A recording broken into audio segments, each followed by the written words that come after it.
Hello दोस्तों, पाठशाला में आपका फिर से स्वागत है। दोस्तों, जब मंजिल करीब हो आपकी तो मेहनत ज़बरदस्त करना, जीत निश्चित है आपकी, बस पढ़ाई में व्यस्त रहना। लेकिन दोस्तों, आजकल के लड़के और लड़कियां पता है कहाँ व्यस्त रहते हैं। छोड़ो यार, ये बहुत गंदी चीज़ है। मेरे ख्याल से ये जो मैंने लिखा था ये बहुत ही ख़राब चीज़ है, इस पे ध्यान नहीं देना है।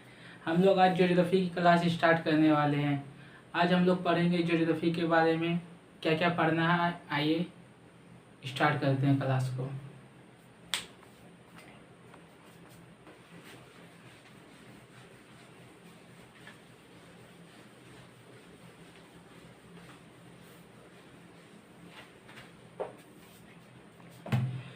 दोस्तों, ज्योग्राफी को पढ़ने के लिए 3 भागों में बांटा गया है।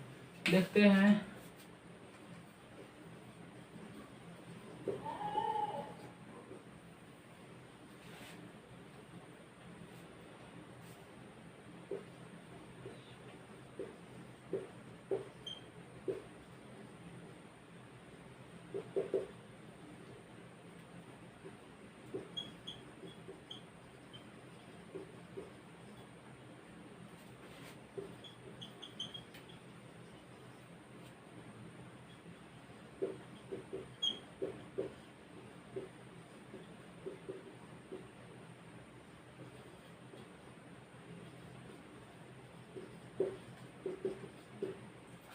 दोस्तों, ज्योग्राफी को 3 भागों में पढ़ा जाता है। पहला है आपका एस्ट्रोनॉमी, और इसी को कॉस्मोलॉजी भी कहा जाता है। कॉस्मोलॉजी ब्रह्मांड विज्ञान का अध्ययन कॉस्मोलॉजी में किया जाता है, या तो एस्ट्रोनॉमी, दोनों में से आप किसी को भी बोल सकते हैं, कोई दिक्कत नहीं है। टोपोग्राफी स्थलाकृति विज्ञान, जो कि जैसे हम लोग को धरती पे पाए जाने वाले ऊपर ऊपर भाग के बारे में पढ़ना है टोपोग्राफी पे। और जियोलॉजी में हमको पढ़ना है भूगर्भ विज्ञान, मतलब कि हमारी धरती के नीचे कौन कौन सी चीज़ें हैं, ये हम लोग को पढ़ना है भूगर्भ विज्ञान को। लेकिन हम लोग आज स्टार्ट करेंगे एस्ट्रोनॉमी से। एस्ट्रोनॉमी के बाद हम लोग पढ़ेंगे टोपोग्राफी, टोपोग्राफी के बाद जियोलॉजी। तो बहुत क्लास बहुत दिन तक चलने वाली है, आप लोग बने रहिए, बहुत ही मज़ा आने आएगा आपको।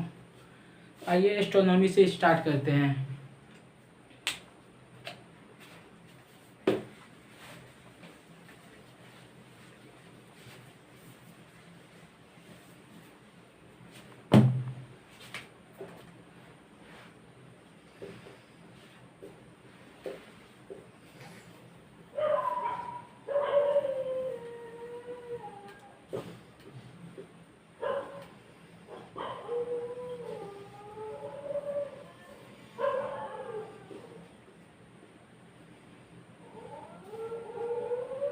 दोस्तों, आज हम लोग क्लास स्टार्ट करेंगे एस्ट्रोनॉमी से, ब्रह्मांड से। आज हम लोग 2 चीज़ को ख़त्म करेंगे, 2 पार्ट्स को ख़त्म करेंगे। पहला कि ब्रह्मांड का उत्पत्ति कैसे हुआ था, ब्रह्मांड का विकास कैसे हुआ था, इसके बारे में पढ़ेंगे। और तारा तारा जो होता है, स्टार का बनावट क्या क्या है, कैसे ख़त्म होता है, कैसे उसका जन्म होता है, ये 2 टॉपिक को आज हम ख़त्म करेंगे। तो आइए क्लास को स्टार्ट करते हैं। दोस्तों, सबसे पहले ब्रह्मांड की उत्पत्ति का सिद्धांत या बिग बैंग थ्योरी। हम लोग को ब्रह्मांड की उत्पत्ति का सिद्धांत बिग बैंग थ्योरी में पढ़ा जाना है। Big bang theory, big bang theory में हम लोग को पढ़ना है ब्रह्मांड की उत्पत्ति का सिद्धांत। दोस्तों, बिग बैंग थ्योरी दिया था किसने? जॉर्ज लेमन तेरे। दोस्तों, बिग बैंग थ्योरी का सिद्धांत दिया था जॉर्ज लेमन तेरे ने, और इसी के अंदर हम लोग को पढ़ना है ब्रह्मांड की उत्पत्ति का सिद्धांत। तो दोस्तों, आप लोग अगर खाली बैठ के मोबाइल देख रहे होंगे तो अच्छा है, इससे कि आप एक नोट्स बुक को साथ रखें, क्योंकि मेन पॉइंट को आपको नोट करना है। दोस्तों, अब हम लोग ब्रह्मांड की उत्पत्ति का सिद्धांत के बारे में पढ़ते हैं।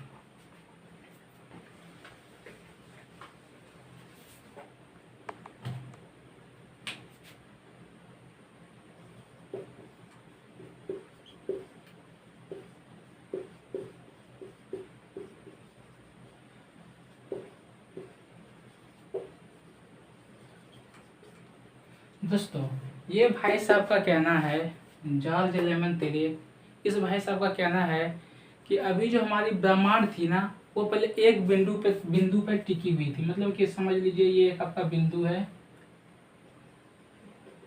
ये आपका पहले ब्रह्मांड था जो अभी आप देख रहे हैं। इसमें बहुत सारे हाइड्रोजन गैस थी।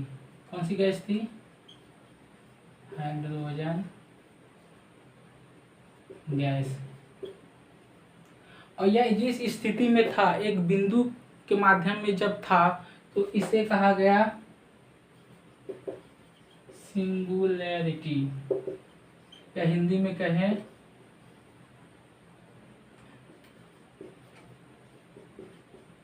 विलक्षणता, इसको सिंगुलर।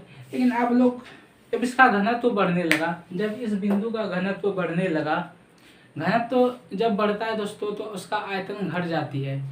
आप लोग मान के चलिए कोई भी चीज़ है, मान के चलिए जैसे ये है, ये पेन है, ये मार्कर पेन है, इस चीज़ का अगर घनत्व मतलब इसको अगर हम दबाव डाल के अगर इसका घनत्व बढ़ाना चाहेंगे तो इसको प्रेस करेंगे। प्रेस करने के बाद एक निश्चित स्थान आएगा जबकि इसका दबाव कम हो जाएगा, मतलब कि ये दबाना बंद हो जाएगा, इसका घनत्व एक निश्चित हो जाएगा, इसके बाद इसका घनत्व बढ़ना बंद हो जाएगा।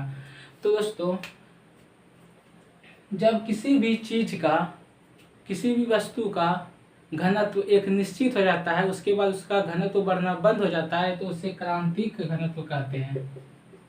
क्रांतिक, तो उसे कहते हैं क्रांतिक घनत्व। तो दोस्तों जब इसका दबाव पड़ने लगा, जब इसका घनत्व बढ़ने लगा, तो एक निश्चित घनत्व के पास आके रुक गया, जिसे क्रांतिक घनत्व कहते हैं। तो दोस्तों जब ये बिंदु क्रांतिक घनत्व के पास आके रुक गया, तो इसमें आंतरिक दबाव के कारण इसमें विस्फोट हो गया। जब इस एक गोला में विस्फोट हुआ तो इससे बहुत सारे पदार्थ जो है निकल के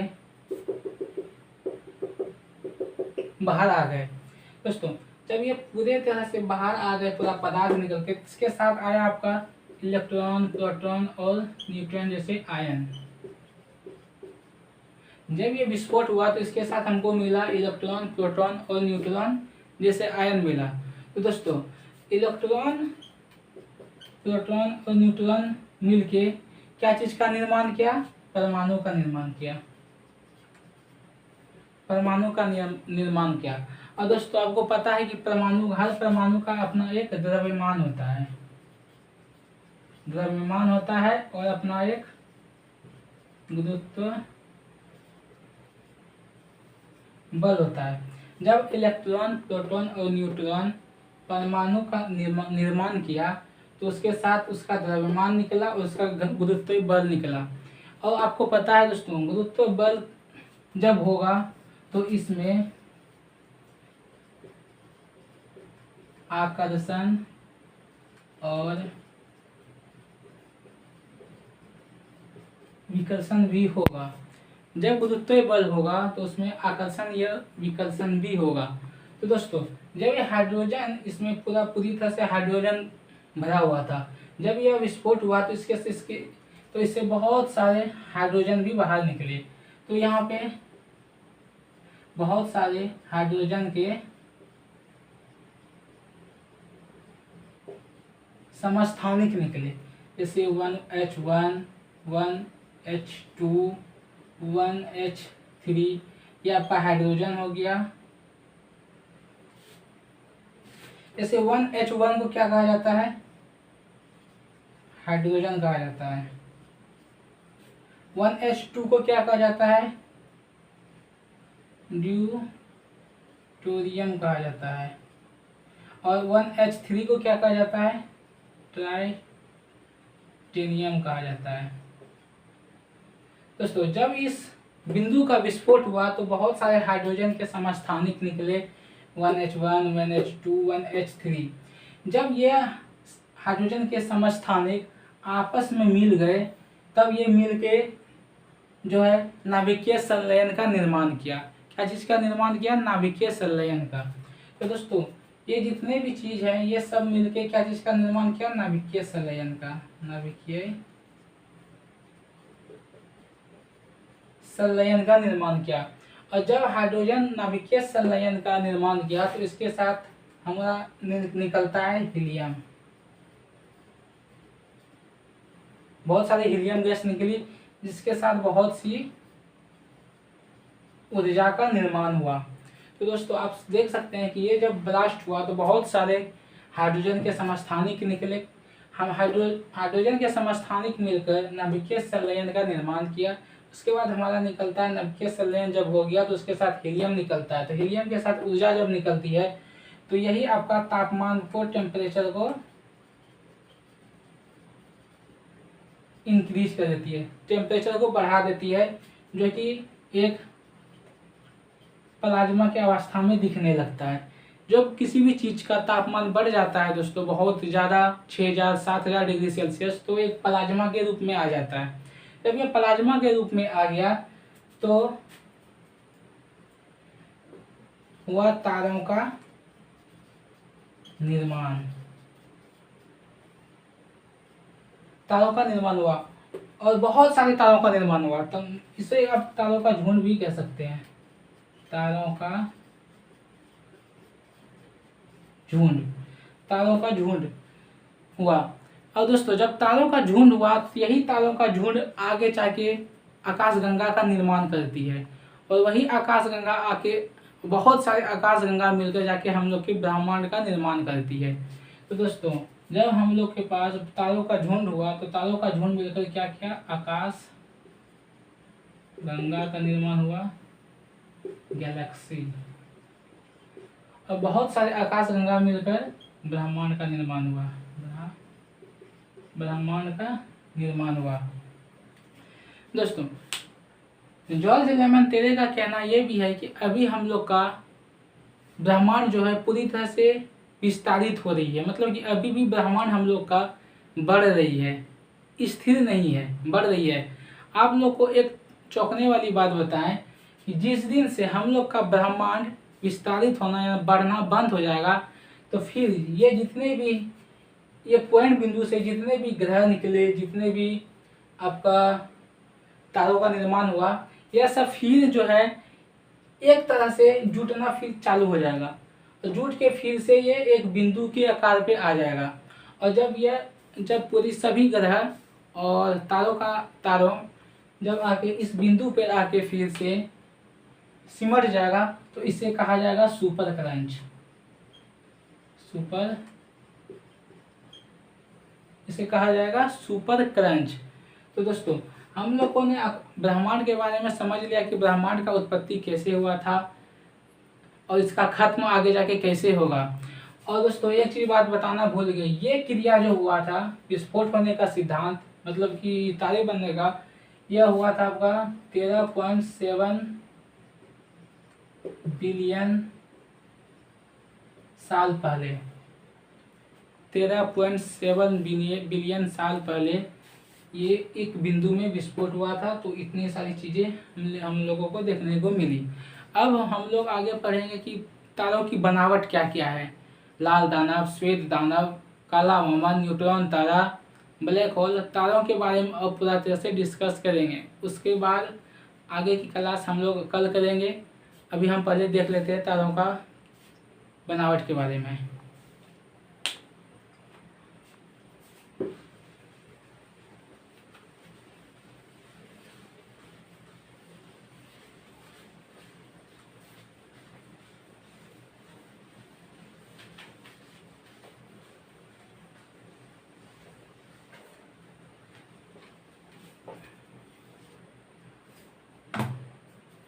दोस्तों अब हम लोग पढ़ेंगे तारों की बनावट के बारे में। दोस्तों तारा बनने से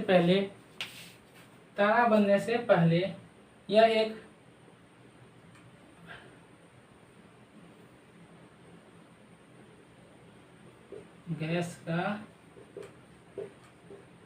गैस का गोला था। दोस्तों तारा बनने से पहले यह एक गैस का गोला था जिसमें गैस थी, धूलकण था, न्यूट्रॉन, प्रोटॉन, सभी चीजें इसमें थी।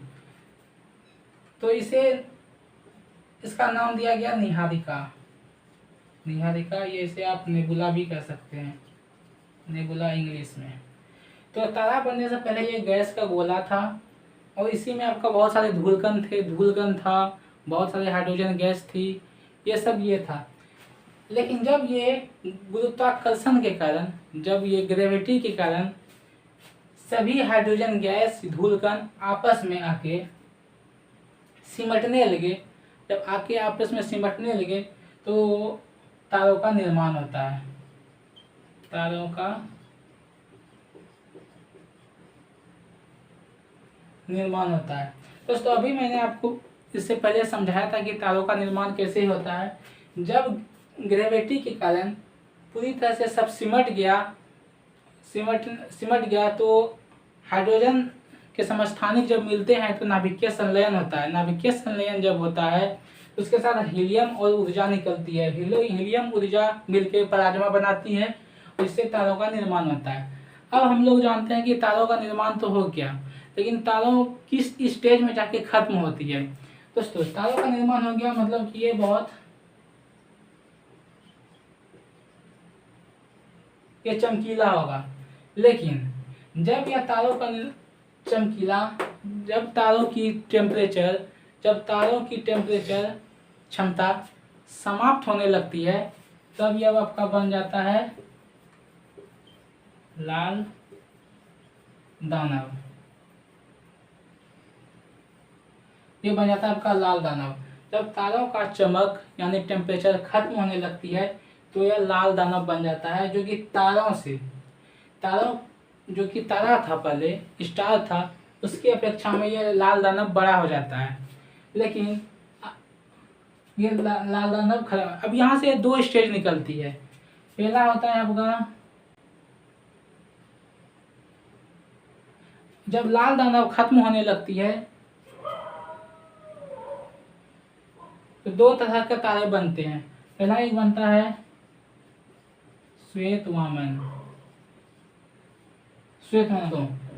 जब लाल दानव का द्रव्यमान, ये लाल दानव का द्रव्यमान सूर्य के द्रव्यमान का 1.44 गुना हो तो छोटा हो तो ये श्वेत वामन बनेगा। दोस्तों जब लाल दानव का द्रव्यमान सूर्य से 1.44 गुना छोटा हो तो ये श्वेत वामन बनेगा। और जब श्वेत वामन अपना चमकना छोड़ देता है तो ये आपका बनता है काला वामन, व्हाइट ड्वार्फ, ब्लैक ड्वार्फ।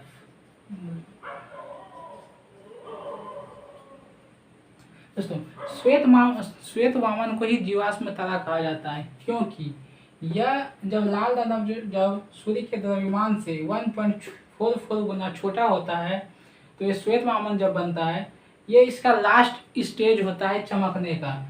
ये लास्ट स्टेज होता है लाल दानव का चमकने का। तो ये इसे ही कहा जाता है जीवाश्म तारा। जीवाश्म तारा इसे ही कहा जाता है। ये लास्ट स्टेज जब श्वेत वामन चमकना पूरी तरह से छोड़ देता है, मतलब कि तारा पूरी तरह से चमकना छोड़ देता है, तो वह चल जाता है ब्लैक वामन, मतलब कि काला वामन। काला वामन चल जाता है और यहाँ जाके तारों का नष्ट हो जाता है। लेकिन ये था कि सूर्य के द्रव्यमान से 1.44 गुना छोटा। लेकिन क्या होगा जब सूर्य के द्रव्यमान से 1.44 गुना बड़ा हो। ऐसा कोई निश्चित नहीं है कि लाल दानव का जो साइज होगा वो सूर्य के द्रव्यमान का 1.44 गुना छोटा ही होगा, वो बड़ा भी हो सकता है। लेकिन क्या होगा जब द्रव्यमान 1.44 गुना बड़ा हो लाल दानव का, तो जब यह लाल दानव सूर्य के द्रव्यमान से 1.44 गुना बड़ा होता है तो ये आपका बनता है अभिनव तारा। ये आपका बनता है अभिनव तारा। ये आपका सूर्य के द्रव्यमान का 1.44 गुना बड़ा होता है और इसे ही विस्फोटक तारा भी कहा जाता है। विस्फोटक तारा कहने का मतलब इसलिए सेंस ये है यह लाल दानव से भी बड़ा होता है ये अभिनव तारा। अब कोई भी चीज़, ये चीज़ है, अगर हम इसको फैलाते रहे तो एक ऐसा निश्चित आकार हो जाएगा कि आगे चल के ये ब्लास्ट हो जाएगा। इसलिए इसका आकार इतना बढ़ जाता है कि इसका विस्फोट हो जाता है। जब इसका विस्फोट होता है तो बहुत सारे तारों का निर्माण होता है, जैसे कि न्यूट्रॉन तारा, पल्सर और इक्वेसर। जब अभिनव तारा का विस्फोट होता है तो ये न्यूट्रॉन तारा बनता है और पल्सर बनता है और इक्वेसर बनता है। और न्यूट्रॉन तारा तो जाके ब्लैक होल में, न्यूट्रॉन तारा आपका ब्लैक होल में कन्वर्ट हो जाता है, मतलब कि ब्लैक होल में जाके खत्म हो जाता है न्यूट्रॉन तारा। पल्सर यह सबसे तेज गति से घूमने वाला तारा बन जाता है, सबसे तेज गति से घूमने वाला तारा बन जाता है। और इक्वेसर, इसका विद्युत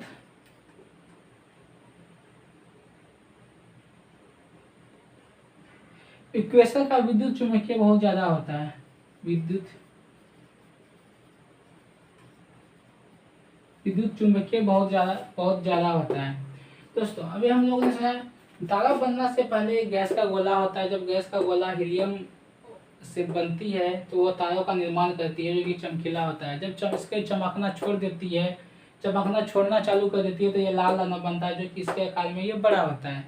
जब इसका आकार सूर्य के द्रव्यमान के 1.44 गुना छोटा हो तो वह व्हाइट ड्वार्फ या श्वेत वामन बन जाता है, जिसे जीवाश्म तारा भी कहते हैं। और यही श्वेत वामन जाके काला वामन में खत्म हो जाता है, चमकना छोड़ देता है। लेकिन यही लाल दानव का आकार सूर्य के द्रव्यमान का 1.44 गुना बड़ा होता है, जिसे अभिनव तारा कहा जाता है। यह एक विस्फोटी तारा होता है। और जब यह विस्फोट होता है तो 3 तारों में विभक्त होता है। न्यूट्रॉन तारा जो जाके ब्लैक होल में खत्म हो जाती है, पल्सर सबसे तेज गति से घूमने वाला तारा, इक्वेसर इसका विद्युत चुम्बकीय तरंग बहुत ज्यादा होता है। न्यूट्रॉन तारा का घनत्व सबसे, अगर आपसे क्वेश्चन में पूछ ले कि सबसे ज्यादा घनत्व वाला तारा कौन सा है, तो इसका आंसर होगा आपका न्यूट्रॉन तारा। क्योंकि न्यूट्रॉन तारा का घनत्व सबसे ज्यादा होता है, तभी जाके वो ब्लैक होल बनता है। आपको मालूम होना चाहिए कि पूरी ब्रह्मांड का सबसे ज्यादा घनत्व वाला कोई चीज है तो वो आपका है ब्लैक होल। ब्लैक होल से कोई लाइट भी नहीं आर पार हो सकती है, इतना ज्यादा घनत्व इसका होता है ब्लैक होल का। ब्लैक होल का 1 चम्मच मिट्टी 10 हाथी के बराबर होता है। आप सोच सकते हैं कि ब्लैक होल इतना ज़्यादा मजबूत होता है, इतना ज़्यादा इसका घनत्व होता है कि अगर यह